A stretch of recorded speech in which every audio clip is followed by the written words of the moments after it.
Lizzie Borden took an axe and gave her mother 40 whacks. When she saw what she had done, she gave her father 41. Well, at least that's what the children's song says anyway.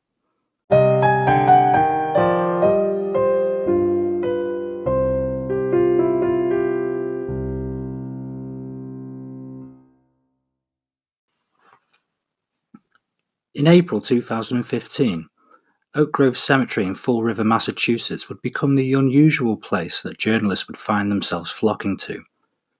They were there because a gravesite was vandalized with green and black paint. It was not the first time that the gravesite in question was targeted, and indeed that of the individual who laid beneath. Her name will forever be linked to the double murder of her father and stepmother in 1892. She was the prime suspect, who despite her acquittal for murder, would later become a key part of America's criminal history, spawning movies, books, articles, and even operas. Today, the curious can stay the night at her old house, where the now infamous crimes took place. The green and black paint that defaced the final resting place was simply another trial Lizzie Borden would face.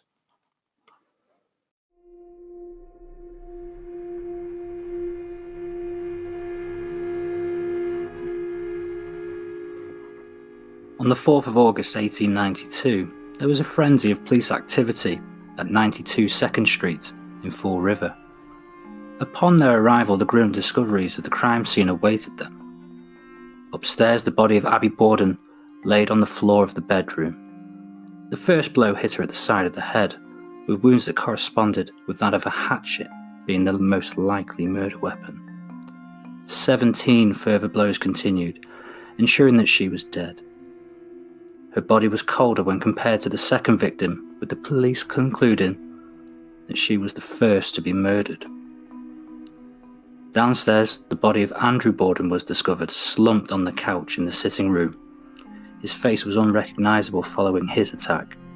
Struck 11 times with a hatchet to his head, the police were convinced that he was asleep as he was murdered. His body was still bleeding from his wounds, suggesting that it was a very recent attack. They calculated that his time of death was approximately 11 a.m.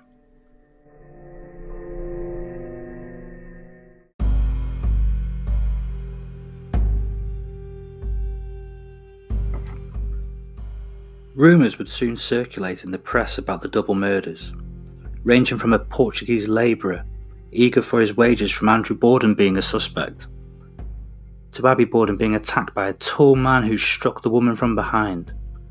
The appetite for coverage of the crimes was reaching fever point. 2 days after the murders, the media had started to turn their attention to Andrew Borden's youngest daughter, Lizzie.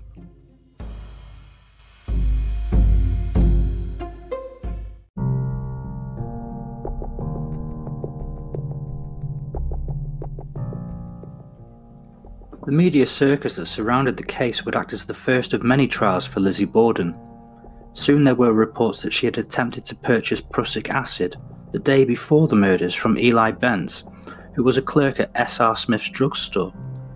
The Boston Daily Globe would also report that Lizzie and her stepmother were no longer on speaking terms. Family members, however, would contradict these claims. The newspapers had firmly had their target in their sights. The police were inclined to agree with the media.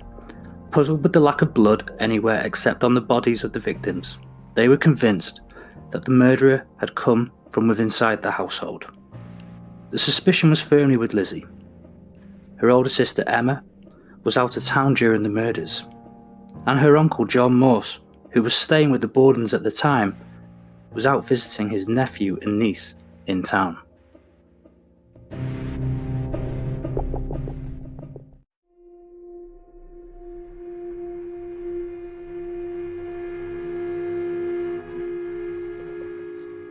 Further suspicion grew with Lizzie's own story. She claimed that she was in the barn loft outside the house preparing for an upcoming fishing trip, yet the dusty floor of the barn revealed no footsteps. Her confused and contradictory answers at the inquest a few days later led to her arrest. On the 22nd of August, at her preliminary hearing, Judge Josiah Blaisdell pronounced her probably guilty.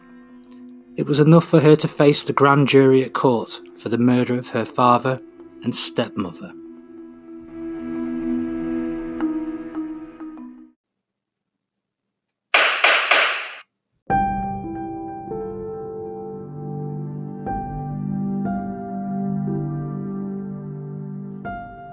During the trial itself, Lizzie never took to the stand.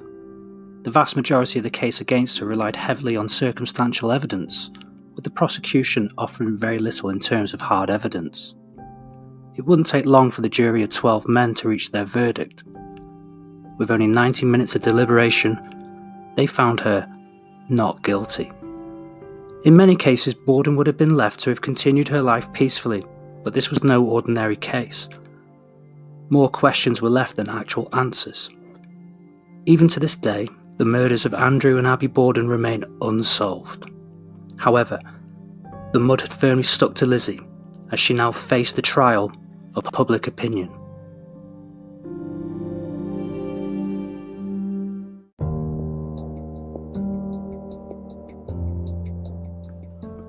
It would not take long before the first book about the case hit the bookshelves. The Fall River Tragedy, A History of the Borden Murders, was written by Edwin H. Porter, who was a reporter for the Fall River Daily Globe. Porter believed that Lizzie was guilty of the crimes. Sold for $1.50, the book proved to be popular as the case was still fresh in the public's imagination. For those who believed that Lizzie had gotten away with murder, the book proved them to be correct. Yet for those who thought that she was innocent, the book could possibly have swayed them. No matter where Lizzie would go, the case would never be far away. More books would be released during Lizzie's lifetime as amateur and professional sleuths gave their opinions.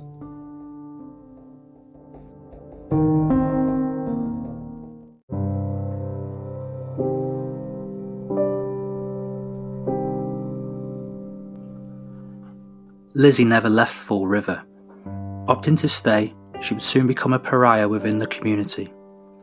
Having moved to Maplecroft in the richer part of town, she would have heard the children singing their now infamous skipping rope song about her.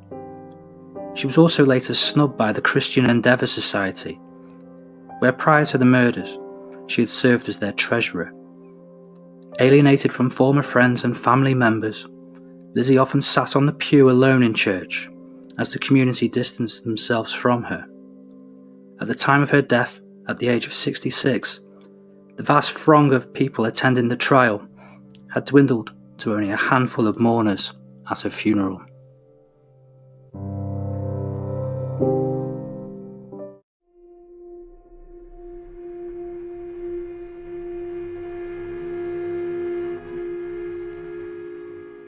Now at peace, the trials of Lizzie Borden should have ended, but in reality, they had only just begun. Such was the interest in the murders, it would not take long for new areas of the media to regain their interest. The Legend of Lizzie Borden, starring bewitched actress Elizabeth Montgomery, aired in 1975. A new interpretation of the murder was revealed in graphic detail. The film insinuates that there was a valid explanation for the lack of blood anywhere other than on the victims. It suggested that Lizzie committed the murders whilst naked and bathing after each murder. The same idea would later be repeated in 2014 as Christina Ricci portrayed Borden for a new generation.